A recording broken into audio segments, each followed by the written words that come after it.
PG&E already has 91 felonies on its rap sheet, and today Shasta County prosecutors charged the public utility with 4 counts of manslaughter, accusing PG&E of killing 4 people in last year's Zog fire, which was started by one of its power lines. ABC 10's Brandon Rittiman has the story from Reading. Giacomo, I just wanted to ask you, we can see those protesters behind you. They're sitting, they're chanting something, and they're holding their hands up. Can you describe what exactly you're hearing and what you're seeing? We're now less than an hour away from the final presidential debate. And with more than 40 million ballots already cast, President Trump and former Vice President Joe Biden are in Nashville for a final face-off and pitch to voters.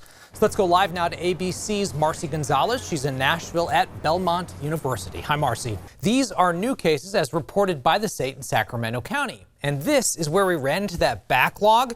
Now, these are the new numbers that the state's putting up. They're saying that's more than 700 being reported today. But we expect these numbers to actually be distributed back down here into that gap. All right, Lena, yeah, it's a little misleading because right there it doesn't look so bad. But like you said, just a couple minutes up the road, snow. All right, thank you, Lena. Meteorologist Tracy Humphrey is tracking what's out there right now, what's ahead for our weekend. Let me guess, Tracy, snow? This is the presidential election, county by county here in California. Of course, the votes are still coming in, so these numbers could change. Keep that in mind.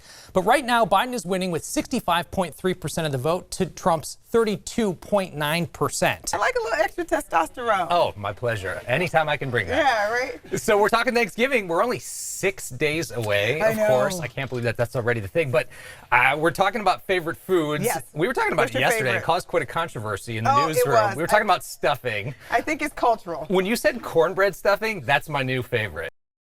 Within the last couple of hours, Nevada's governor declared he intends to issue a state of emergency related to the storm and storm conditions.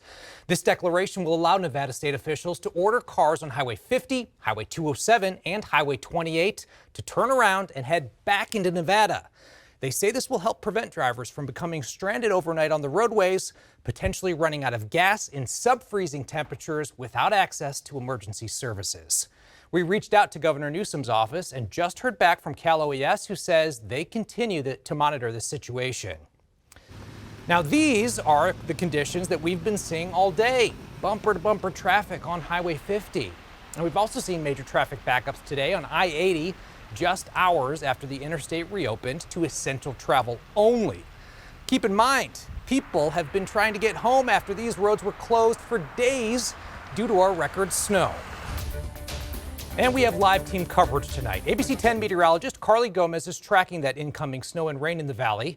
ABC 10's Luke Cleary has been along Highway 50 speaking with travelers today. But we begin with ABC 10's Giacomo Luca just off I-80 in Applegate. Giacomo, what are you seeing tonight? And we want to take another live look in South Lake Tahoe tonight. As we've been mentioning, cars have been crawling along for hours. Families are trying to get home after the highway was closed for days, many of them not returning home since before Christmas. Again, Nevada's governor is reportedly announcing plans to get people off the roads tonight in Nevada before that next storm hits overnight. And take a look at this. This is new video tonight from Nicole Goff, who says she was stuck in traffic for at least 7 hours today in the Tahoe area.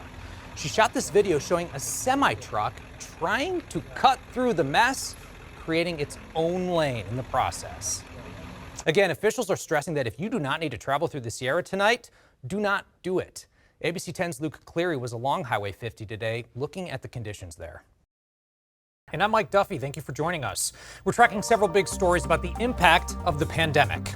More schools are closing due to COVID. Butte Vista Elementary in Yuba County is closed through Tuesday. Lake Tahoe Unified also closing down today and tomorrow due to a shortage of staff. Well, the highly contagious Omicron variant's now responsible for an estimated 98% of all new infections in the country.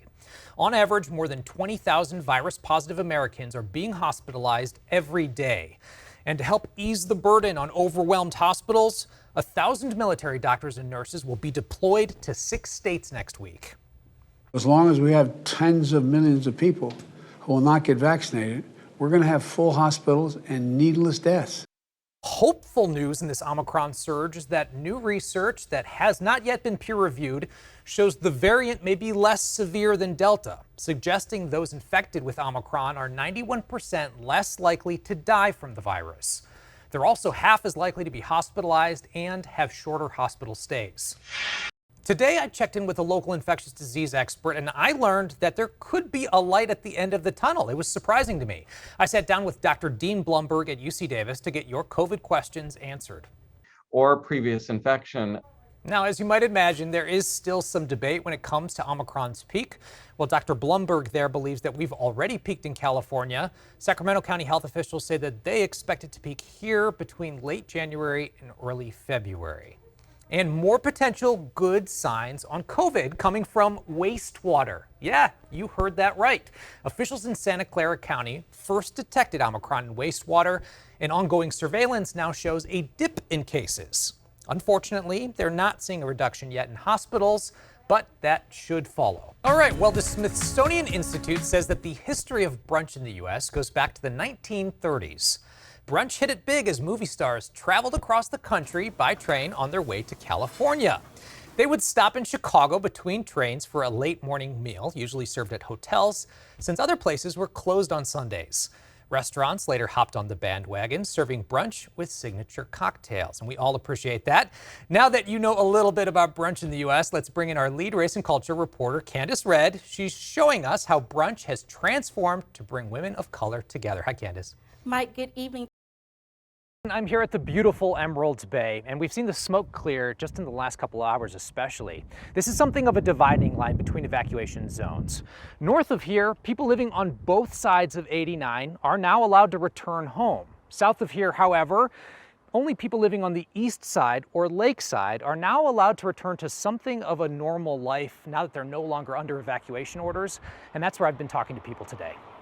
Still a little scary because warnings are just as nerve-wracking, but it's nice to be able to come back and get things straightened out and know that you're safe and your house is safe and it's still standing. Burley LaRue remembers the days when everything was up in the air. Extremely, extremely scary. You didn't know if the fire was going to jump again over your own block, because you could see it, the glow in the back in the dark. And it was just very scary. She's now looking forward to getting back to some semblance of normal. Now things are opening up again. Going to the store and getting some milk and eggs. Milk and eggs. That's all I need. Fortunately, stores like Grassroots Natural Food in South Lake Tahoe have already opened their doors. All of our Chucky sourdough, which is really good bread, is free. It is on the older side, so you want to keep an eye on it. But if anybody wants it, we don't want it to go to waste. Natasha Stone works at Grassroots and says the store has been many people's first stop. All I'm getting from everybody is like, wow, we're here. And they're all very grateful that we're open today. They didn't think we'd be open, so we're glad to be here. Stone remembers how different things were just a few days ago. Tuesday morning, I bawled my eyes out just thinking that this town wouldn't be the same. I've always known that Tahoe is in my heart and soul, but it was that idea of losing something, just increased my love for it and my love for the community. Still, she knows evacuation warnings mean people still need to be ready to leave at a moment's notice. I feel like we're always on a little bit of a warning, definitely more right now. Another question that a lot of people have been asking me is just how many people have returned to South Lake Tahoe? Well, this is Highway 89, and while it doesn't look like it right now, we have seen a pretty steady stream of people heading down this way towards South Lake Tahoe all day. But overall, I would say it has just started to wake up. As you can imagine, a lot of people are still pretty hesitant, given that the Caldor fire is just south of us, even at this time. I'm here on a ridge overlooking the middle fork of the Cosumnes River. I'm facing west, so that is east behind me. I'm going to step out of the shot here to give you an idea of the progress of the fire. You can see that smoke rising in the distance. We've been watching it creep up that ridge throughout the day. That, of course, being the Caldor fire as it continues to march this direction.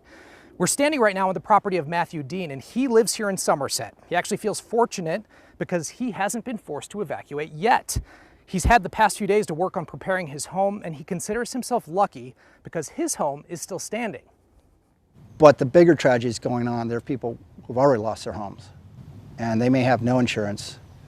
They may not have an income stream, and they don't have a safety net. Today, Dean has been busy installing a pump that will draw water directly from his pool. He'll then use that to get as much moisture into the land around his home as possible, hopefully preventing a tragedy should the Caldor fire get any closer. Back out here, we're continuing to monitor that fire as it creeps menacingly in our direction. Matthew tells me right now it's about 3 miles away. And he also tells me that during the day, typically the wind is moving to the east, actually pushing the Caldor fire away from his property. But during the night, that wind shifts, he can see the flames, and that's when things get really scary. A pie? Yeah, a pie. Here. For me on that day, I imagine I will give her a hug, kiss her on the cheek, tell her I love her, and that I will always love her. Benjamin Renteria and Luis Gutierrez have been told they have until January 7th to spend their last days with the little girl they raised from birth. I want to tell her that I'll be there for her, but I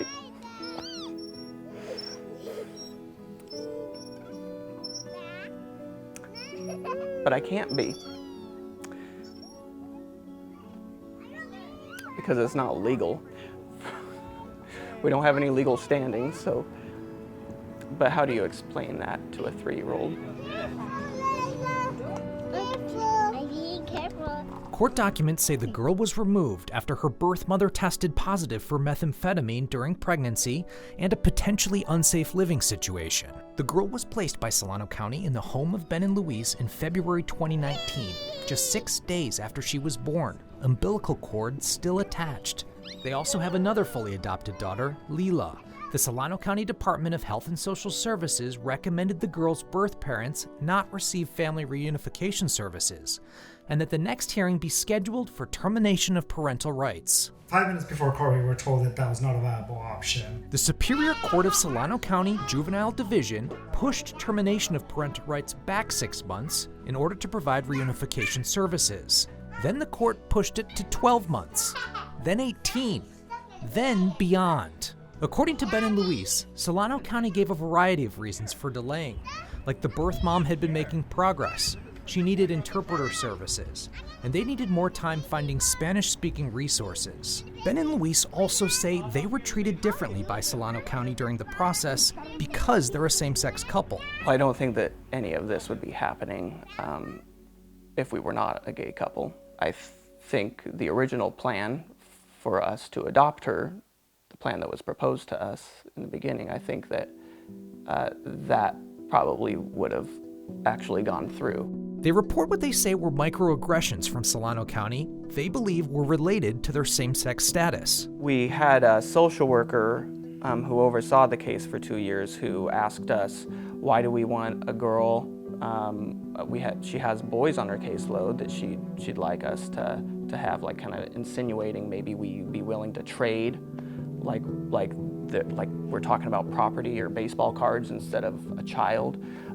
She asked us if she sleeps in the same bed with us on various occasions.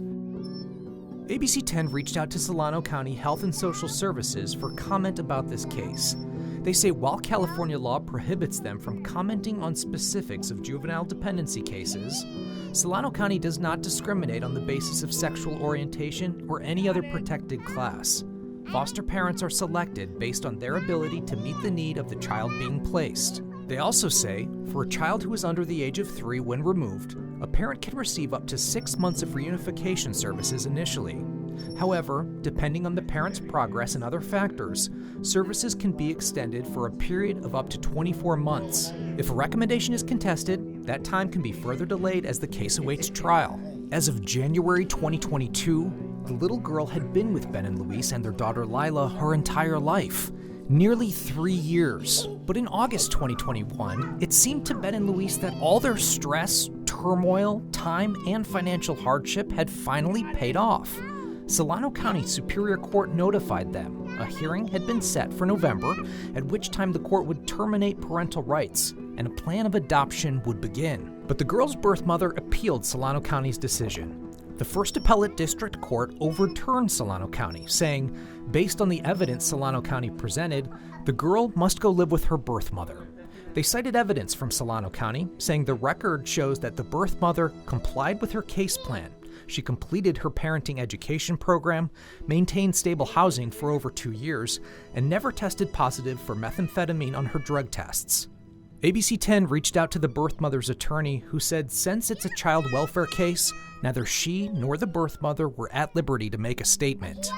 Now, on January 7th, the little girl will leave Ben and Louise's home. The courts have devastated our family by making this go out for 3 years, having us raise a child her entire life, knowing that it was our goal from the beginning to adopt a child and to be her forever family, to then ultimately rip her away from us after not even spending a day apart from us. We never imagined that we would be in this position. We had no idea. We just wanted to adopt a child. And it feels like we've been punished every step of the way for that.